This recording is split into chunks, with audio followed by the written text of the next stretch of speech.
decirte que la verdad que sorprende porque cada uno de los relatos, bien, los relatos vienen muy, pero muy bien. Sobre todo la crónica que se establece sobre cada uno de estos episodios, que sí tienen dentro de la República Argentina una importancia, no solo por el raíz delictivo que han tenido cada uno de estos protagonistas, vamos a decir, terribles de nuestra historia, sino también porque tienen un contenido que, además de estar analizado, estudiado, por supuesto que esto te apasiona y por ende estás siguiendo también la tecnicatura de la escena del crimen. Felicitaciones por la nota del día de hoy. Muchas gracias, por suerte aprobé. Para ustedes que escuchan, los profes que están escuchando, su alumna la verdad que va de maravilla. Así que, pero en el día de hoy vamos a hablar de... Así es, hoy vamos a hablar sobre una de las primeras mujeres asesinas de la Argentina. Y es así que vamos a analizar el caso de Francisca Roja de Caraballo. Atención. Siendo una de las primeras personas en el mundo que fue condenada por asesinato a través de la evidencia de las huellas digitales, gracias al método de Juan Bucetich, marcando un antes y un después en la investigación criminal. ¿Por el método? Sí, por el método. Sí, porque pasó a ser parte de la historia. A partir de esa evidencia del primer caso de Francisca, se empezó a utilizar ese método en los demás países. O sea que marcó un hecho bastante importante. Bien. Esto dado en función de las huellas dactilares. Sí, de las huellas dactilares. Mirá vos, por ahí es cierto que no tenemos muy fresco el recuerdo de Juan Bucetich, porque te digo más, me llamó la atención muchísimo. Y te voy a reconocer que en alguna oportunidad tuve que ir al pianito, como se conoce. Bueno, ahora sé que es de Juan Bucetich. Me acuerdo que estábamos con Santiago, tuvimos que ir al pianito a... Nada que ver. Pero sí, tal cual. Tenemos pinta de criminales, me dijeron el otro día. Lo cierto es que esto, que permanentemente uno veía en las películas, o que de alguna forma también nosotros en alguna película argentina, vos ves esas huellas dactilares que se pegan en una ficha. Bueno, ese es el método. Así es, ese es el método. Encima la ficha de dactilar y todo eso es lo de gracias a Juan Bucetich. Muy bien. Bueno, argentino, seguramente criminólogo. Sí, él se especializó en se especializó en eso, sí. La idea también dentro de la investigación de lo que generó la figura de felicidio, ¿estaba estipulada dentro del No, en código? ese momento no estaba estipulada. Fue que después de este caso se empezó a utilizar ese término. Mirá. Que felicidio es cuando el padre mata a sus hijos. Bien. Venimos dentro de la temática. De la misma temática. La semana pasada hablábamos también de aquel que mataba bebés. Sí. Lo cual es recontra Por eso pesado. hoy quise traer casi la misma historia, pero sobre una mujer. Al revés. Es decir, no que sea el hombre, sino es la mujer en este sentido. Tenemos grandes episodios para contar para adelante, pero particularmente en el caso de Francisca, y estaba viendo los hechos, ¿sí? Los acontecimientos que se dieron lugar en la ciudad de Necochea, muchos de estos en la provincia de Buenos Aires. Sí, en primera instancia los acontecimientos tuvieron lugar en la ciudad de Necochea, donde el 29 de julio de 1892 tuvo lugar un doble crimen. Ese día habían sido hallados en la habitación matrimonial de Francisca a sus dos hijas, que eran Felisa de 4 años y Ponciano de 6. Bien. Que el informe médico forense reveló que la causa de muerte fue por una hemorragia fulminante, producto de un corte que tenían en el cuello que fue producido por un arma blanca. Perdón que te haga un paréntesis ahí, pero la mayoría de los informes forenses ¿realmente iban acordes a la situación real de lo que se analizaba? ¿O muchos de estos se improvisaban? Este caso sí, no, los informes forenses son realmente la causa de muerte que tuvo, digamos.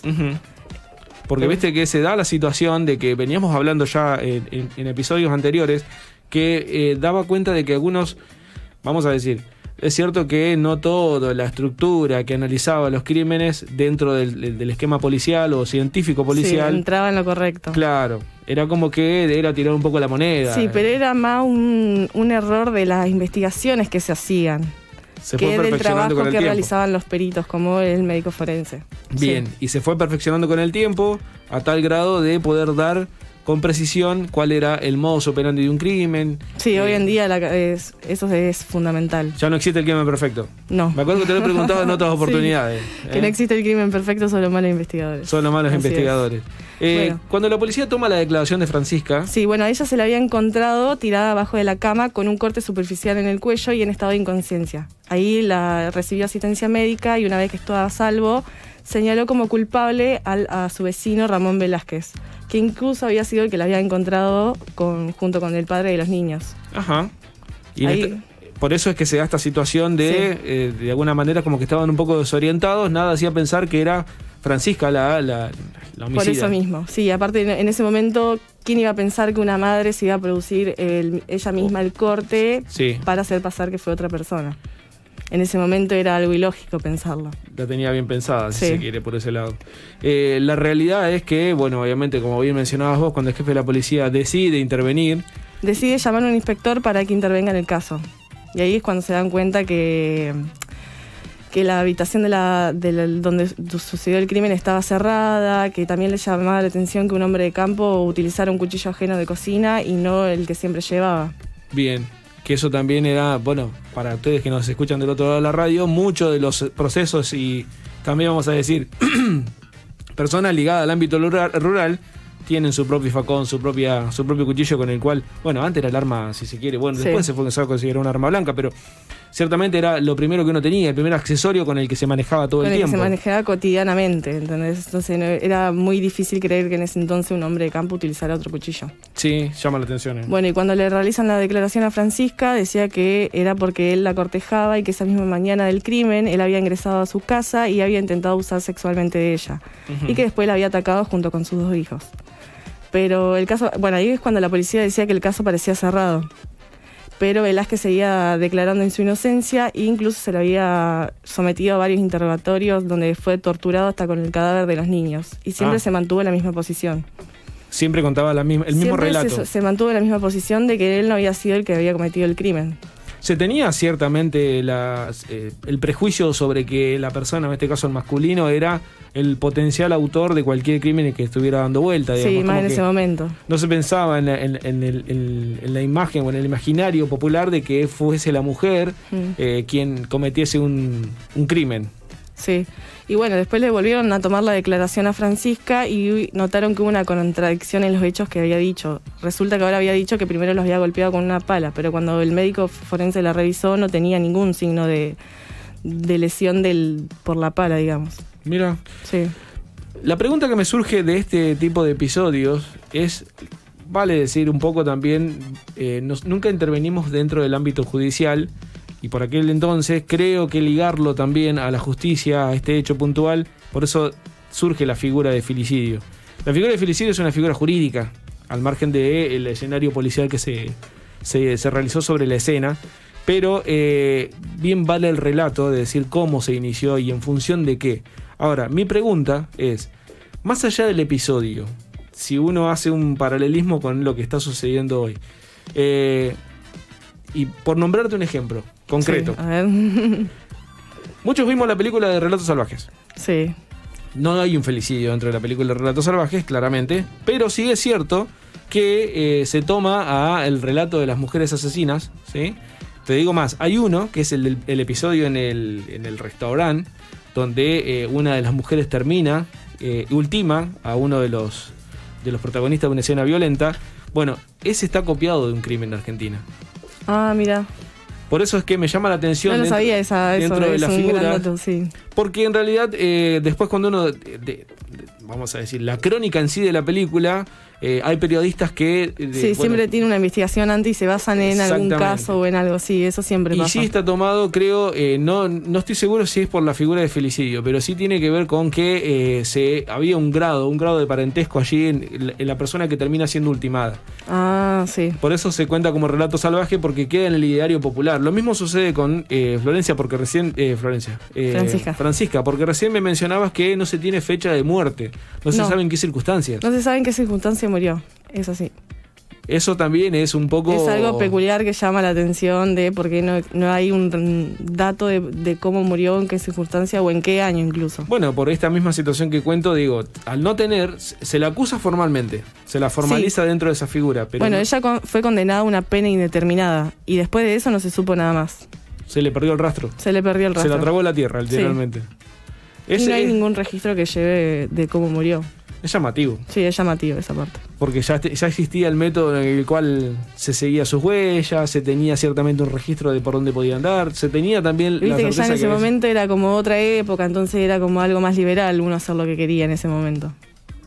Y sobre todo para este tipo de episodios. Sobre todo para ese tipo de episodios, sí. En el caso del final de... Estamos viendo imágenes en vortexsantarosa.com de... bueno, esto efectivamente tiene que ver con los dígitos y los pulgares que...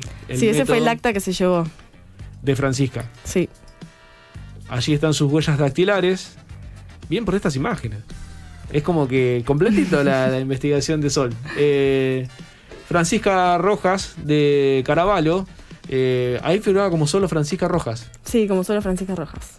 En el caso de Caravalo se le pone después, se la asocia, pues estaba... ella estaba casada. Bien. El estudio de Vucetich, para terminar este relato y la crónica y el coronario. Lo que leí fue que la huella estaba ensangrentada, que ahí no se ve lógicamente porque sale en blanco y negro. Es así. Pasa que uno de los indicios más relevantes que habían pasado por alto en las primeras instancias de la investigación era que en una de las ventanas se encontraba una huella ensangrentada. Que le realizaron la comparación, y ahí es donde entra el método de Juan Vucetich, con la mano de Francisca y la del acusado. Y fue cuando finalmente tuvo una comparación de que la huella ensangrentada pertenecía al dedo pulgar de Francisca. Ahí fue cuando ahí fue cuando finalmente confesó el crimen, diciendo que lo hizo porque su esposo lo quería abandonar y llevarle a sus 2 hijos. Mira, o sea que tenía hasta un relato salvaje, si se quiere. Sí. Porque lógicamente... Sí, en este caso utilizó la muerte de los menores como un instrumento de venganza y de tortura solamente para causarle un daño a su pareja. Podemos decir que de esto se puede escribir una novela. Sí, claramente. Te estoy tirando una idea, Sol, y me parece que tendrías que empezar a escribir las crónicas de los relatos. Me parece que sí, voy a empezar a escribir. Y la verdad que estaría copado. Pero lógicamente Sol no solamente viene y te cuenta las crónicas como para que te informes. A mí me generaba dudas saber el primer caso de mujer asesina. Por supuesto que tiene también una recomendación para todos aquellos que nos escuchan, en este caso de Netflix. Que tiene muchos estrenos, pero nosotros te vamos a recomendar. Así es. Puntualmente una. Para esta noche de martes les traigo una miniserie para ver en Netflix que se llama Así no ven. Se trata sobre 5 adolescentes que fueron condenados y acusados por una violación que no cometieron gracias a la impericia de la policía y el abuso de poder que sometieron en ellos. Que tiene algo de relación con el caso de Francisca y como el error que lo cambia todo. Mirá, viste cómo van levantando determinados datos. Y no es un dato menor el que voy a mencionar. Incluso nos habían inculpado sin tener ninguna prueba. Da la casualidad que en Estados Unidos a las personas de color permanentemente le cargaban la culpa de cualquier escena, así fuera la de un buen día. Y en esta situación en particular, en esta serie que no la vi, la voy a ver. Sí, bueno, trata sobre un caso real. Muy buena recomendación. ¿Cuántos capítulos? 4 capítulos, muy cortita para ver, así que... Las que me encantan, señores. Sí, señor, la serie cortita es lo que más me gusta. Sí. Así que bienvenida a la recomendación de Sol. Muchas gracias. Gracias. Un episodio más de las crónicas de asesinos en la República Argentina, los crímenes de la República Argentina. Un episodio más de, en este caso no menor, la primer homicida mujer de la República Argentina. En cometer filicidio. Filicidio, muy bien. Algo que me voy a tener que aprender. Porque... ¿Sabes lo que me costó aprender la palabra? Es que filicidio, te imaginas así. Y decirlo rápido, sin trabarte. Es todo un desafío. Gracias, le agradecemos a Sol Fernández. Muchas gracias, nos vemos el próximo martes. Podés seguir lógicamente en @Sol Fernández. Fernández con $Z Sol. Con $Z. Y además de eso también podés ver en el canal de YouTube de la radio y en el posteo de la radio cada uno de las crónicas de los crímenes de la República Argentina. Muchas gracias. Muchas gracias. ¿El martes que viene? Martes que viene.